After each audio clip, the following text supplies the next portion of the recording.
is so powerful that this particular message, I can convey it exactly in a song through storytelling. You understand? I had a camp recently where, like a musical camp where someone hosted against gender-based violence. So that was the topic. And I noticed that I could really write within topics. So I should be giving myself topics to write about more frequently and not just trying to make feel good music or maybe wake up, rise up. It's not just always wake up and rise up. I mean, there are so many topics to write about. There are many issues on ground that one could educate people about using music. So I should just give myself a topic and write. So this one was about gender-based violence. And I thought about it for a second and I was like, okay, I know women are the ones who suffer most of this gender-based violence, but I know men too also have what they suffer. I mean, society's construct has, there's a way they believe men should act and women should act. And trust me, men have their own fair share of it. So I don't want it to be like, oh, we are singing about women, only women all the time. So I had to find a way to tell the men to that I understand what is happening. Do you understand? So like, I never understand the pressure on a man to be the head and never fail family. I've always known a man to take up the lead and to show no weakness when the pressure they hit. So even if you're under pressure, even if so many things are falling, you're not supposed to show weakness to your wife, your children, or anything. You're always supposed to become. Do you understand? So I get it. But no matter the pressure you are on, just never hit a woman. Just don't hit a woman. Use your words and communicate. That's why there's communication. So no matter the pressure you're going on, she may not understand it because she has her own. I mean, a woman has her hormones and she has so many things going on. Her body's changing. When she gives birth, there's postpartum syndrome, which some men may not understand because life is happening to them too. And they feel the woman is not doing as much as he's doing. And so therefore she should not. Do you understand? So they just need to understand each other more. So I'm like, I get you, but you also need to get us and just understand that no matter the differences, just don't be physical about it. So that was the message I passed in that song. And trust me, we've not released the song yet, but everyone in the camp, that's the top agency, the overseers of the project, loved that particular song because of the angle I chose to address the message. So there's also a message about rape. There was a lot of song about rape. So I didn't want to just come and sing about rape. I mean, rape is the most rampant. Far too common. And like I said, I've done recovery for around relationships and people in codependency and sexual trauma and, you know, behavioral issues around this resulting from a lot of sexual trauma. It's rampant for men and women. Unfortunately, like it's far more common, far more common, especially childhood trauma than people realize. I observe that any man that listens to that song, because, you know, sometimes when you are writing a song about, oh, don't beat a lady, they feel attacked. Some men feel attacked. But when this song starts, I notice how men react to it. Because I started by like, I never understand the pressure on man to be the head and never fail family. I've always known a man to take on the lead and to show no weakness when the pressure they hit. But even if she pushes your buttons, never raise your hand on her body. Regardless of the matters arising, try to see reason, take it easy. Even if, do you understand? So yeah, so they feel seen. They feel seen. Yes, they feel like, yes, they feel We're like under a lot of fucking pressure here. Yeah. I see you. So like all of them are like, who is this girl? Who is this girl? Who is this girl?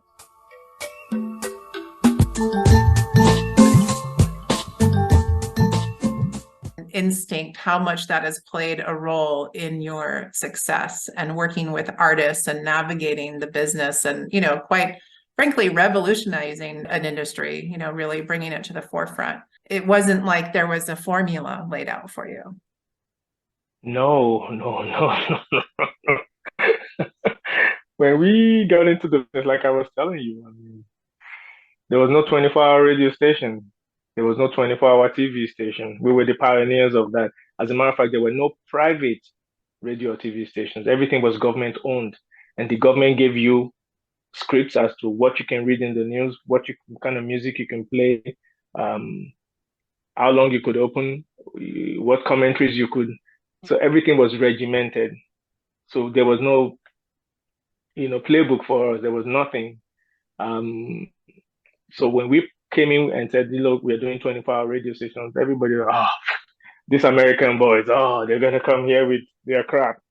But eventually, they started to buy in, and when they saw, wait a minute, there's some students in universities that are up reading at night that want to listen to music, and we would have this late night calling shows, and people who are awake or working would call in and say, oh, your radio program is helping me stay awake on the job. And so they began to see, oh, wait a minute, there is a niche, there's a place for this. There's some people out there that really do enjoy, radio after midnight, or TV, who want to watch TV after midnight.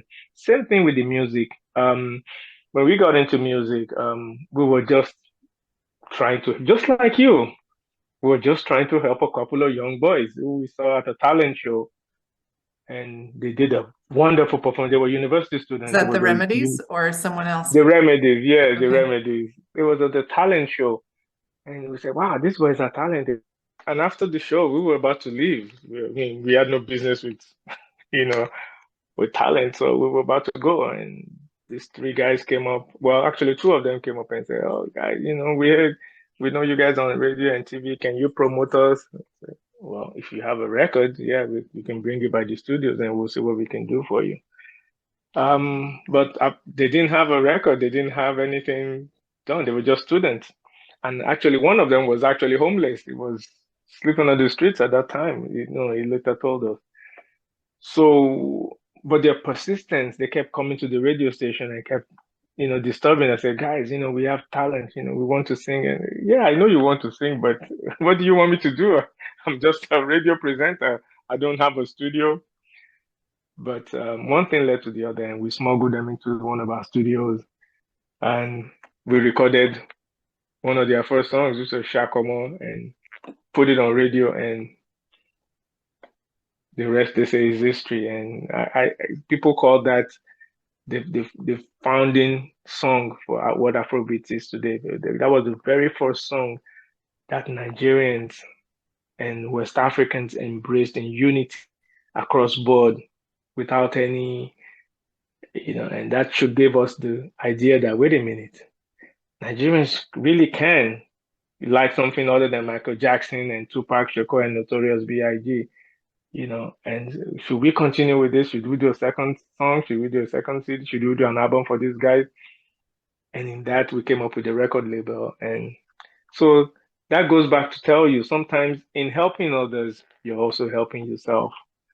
Because in helping these three young boys, we ended up with a music label that did so well, put tremendous amount of food on our table, made stars out of them, and grew not just our careers, but grew our businesses. At the point, we ended up with almost 50 artists on the label, because after that, everybody wanted to be signed to us.